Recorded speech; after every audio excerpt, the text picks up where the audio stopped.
Okay. Well, thanks very much for this great work. And you were actually taking more time than you were supposed to have taken. So it was something not that easy. It wasn't intended. Of course, a build-up is always intended, but here actually we took our time because it was very close. Yeah, so just let's remind everybody that we already saw everybody up on stage. It was CRYPTOMICE and it was FIDES. So now we need a big sound because the winner is...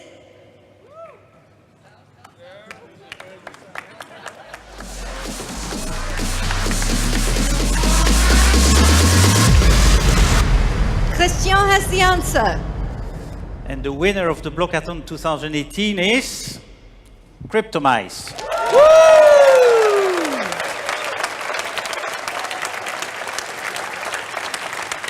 Wow. What a decision. And whilst CRYPTOMICE is coming up here, fantastic. I'd also like to invite Christian Peugeot to come join us. UNIFAB president.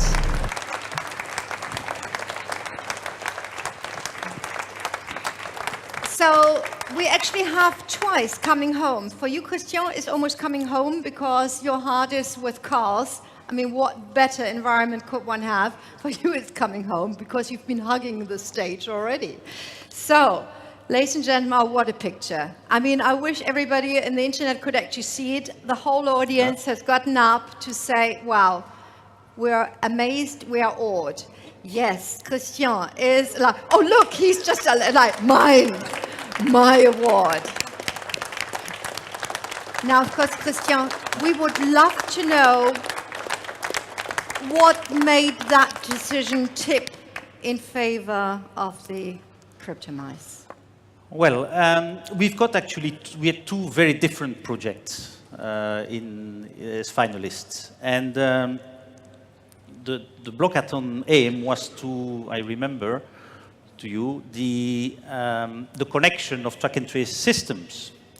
Now, you must not lose of sight why we want a connection between track and trace system. Obviously, because that would help us find the counterfeits.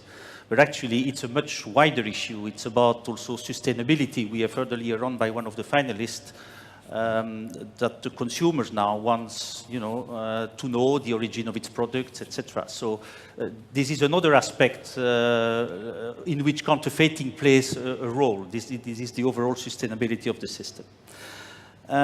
So tracking and tracing of all goods was a fundamental part. It is also going to be a fundamental part of defining future policy against counterfeiting. Because resources are finite and we must put them where they will get the best impact. And also, the collection of all these data today through software will also allow us to define policies in the future, because we want them to be fact-based, ideally. So both teams embraced this vision. One team had a solution that basically could be implemented very quickly. The jury was very impressed by the combination of the working blockchains, but also the involvement of the consumer. That's I think that was quite something interesting. And the other team had a much bolder concept, a much bolder vision of taking a huge step. They know that there will be hurdles to pass and a lot of questions to answer, but the vision is there. And basically the jury finally, on a fine line, went for the boldest vision, and this is why CRYPTOMICE wins the prize. Congratulations. And ladies and gentlemen, I would love to invite Andres Ansip up on stage. Sir, could you sort of go to the other side? And ladies and gentlemen, the EU Commission Vice President for the Digital Single Market has joined the stage, and I think it looks like you are framed, really, by people who enable you to show the best. And I think everybody here has also done their best. So I think a big round of applause to everybody. Woo!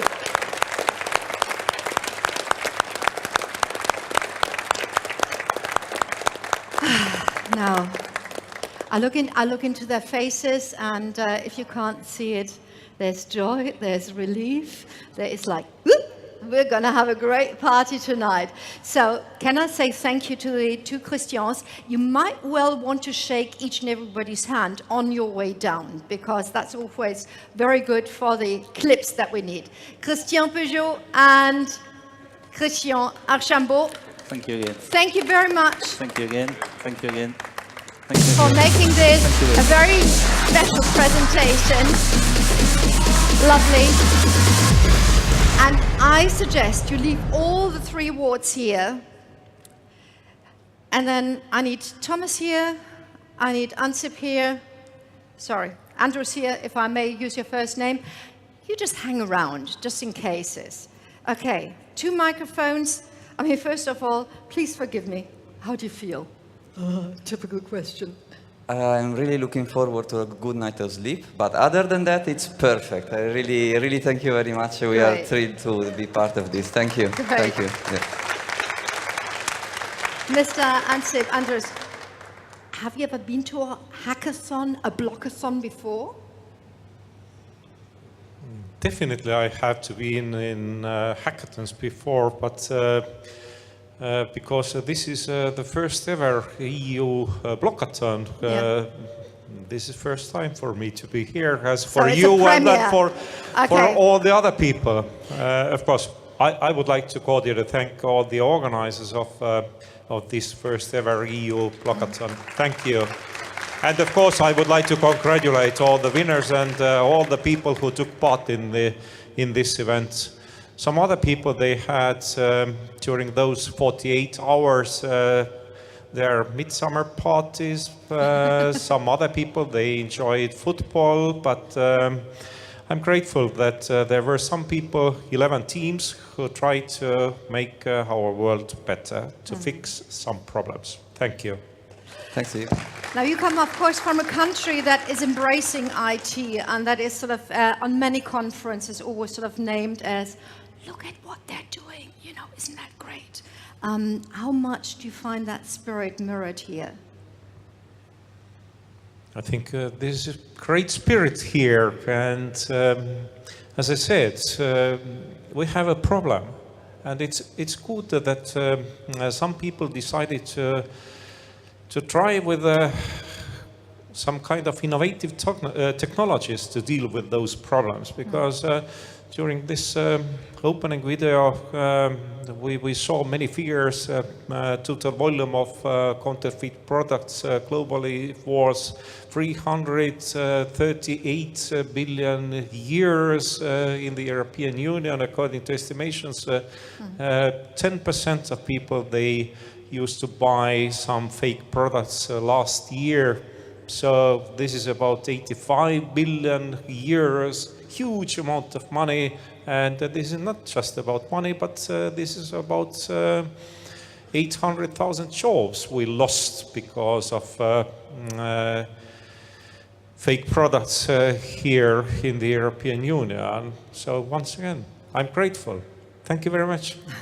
So that's the issue at hand, and we've heard from you how you're going to tackle it, and of course you need to implement it or find implementing partners, for which and I'm going to talk to you about that at a moment. I've already said that you have already been looking at blockchain technology, that you want to create a favorable environment for using blockchain in many areas, not just in counterfeiting, but also in counterfeiting.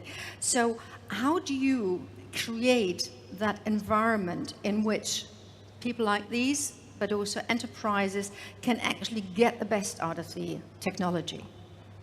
Hopefully we will be able to organize some other Blockathon in the future.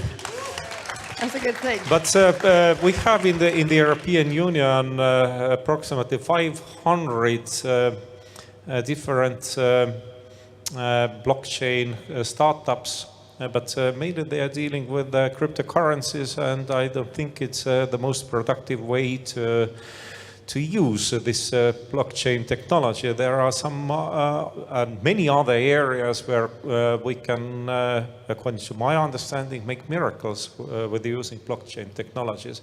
And that's why this very first Blockathon, EU Blockathon, was really fruitful. One more question, Thomas, to you. I mean, what are for you your next steps? I mean, 48 hours to create something, even with a lot of previous knowledge plus help and assistance. You created something that is definitely worthy to be furthered, but we all want it to be there. All right. What needs to happen for it to get out there? Yeah, okay. So as an open source protocol, we want to open up the community. The first thing to do is to involve as many people as possible to contribute and improve the protocol. This part is like the easiest part, because you just place the protocol on, say, GitHub or Reddit, and people will help you. The most difficult part, and what we really need to focus on in the first 100 days, is going on to be about getting interviews with the stakeholders. So some of the mentors will not be happy that they will have maybe to see me again, or someone of the team, I don't know. Because we really need to nail down what is, like, you know, you can't try to solve everything, but you have to start somewhere. So we'll have to point down exactly what is the initial set of function of this protocol that we want to use.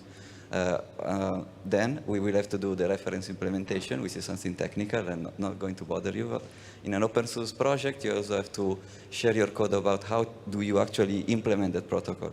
So that's the next step. And of course, as an open source initiative, we will have a non-governmental organization. So probably that is going to be the cleanest way to move it forward. So yeah. I'm going to ask that question in a moment, but I would like to ask you, sir, one more question about the role of intellectual property rights. Where do you see the role in the digital and technological, let's call it, revolution, evolution that we see going on? The aim of this commission is to provide better access to digital content to our people, including cross-border access. But at the same time, our aim is also to protect creators. And I'm not ready to say that one aim is rarely aim and this another one is less important. Those two aims, they are equally important for me. And if would like to see real creativity in the European Union, then we have to protect creators. So, we have to pay much more attention on intellectual property rights, and I think this Blockathon was a good initiative, but of course it's not enough. When I said that in the European Commission we would like to see some other blockathons and so on, then this is not the whole part of our input in this process, because now everybody is talking already about the next multi-annual financial framework, and so do I. We would like to see much more funds mentioned to deal with the digital issues during the next 7 years in the European Union, including with the blockchain technology. So 7 years ago, we had also hot debates, and it was proposed to use 9 billion euros in frames of Connecting Europe facility to deal with digital issues, but then member states, they took practically all from those 9 billion into their national envelopes, and we got just 1 billion. It's not enough. It's not enough when thinking when thinking about artificial intelligence, for example, then we can see that, sorry, Europe is lagging behind. According to McKinsey, 2016, we invested into artificial intelligence here, 3 to 4 billion US dollars. In Asia, altogether 8 to 12, but in the United States, 15 to 23. There is a difference between 4 and 23.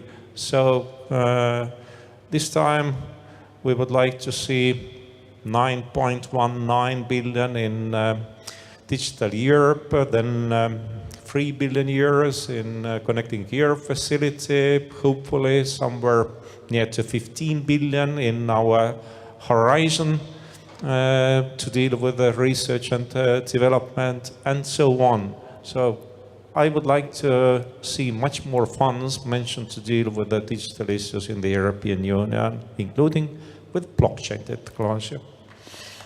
So thank you very much for saying that there's quite a bit of room left to expand. Mind you, we have people who are actually sort of forerunners in certainly one technology. AI might be something that might be added at one point. Can I just ask you, everybody who's sitting here in the audience, we've just heard the wish that we need to actually take the ideas that were derived here during the Blockathon onto the road and actually make them work.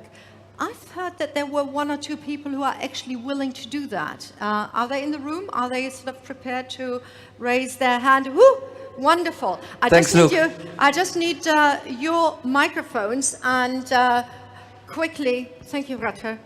So, sir, you are actually sticking out your neck and saying, what I've heard has actually pleased me, and therefore I'm going to do what? Good afternoon. My name is Luc Bortman. I'm representing GS1, the organization for the barcodes. It's an international standardization organization. We have over 40 years of experience in standards and standardization, so we would like to work together with CRYPTOMICE to start thinking about how to bring this into a standard that everybody can use. Sounds a good step into the right direction. Thank you very much, sir.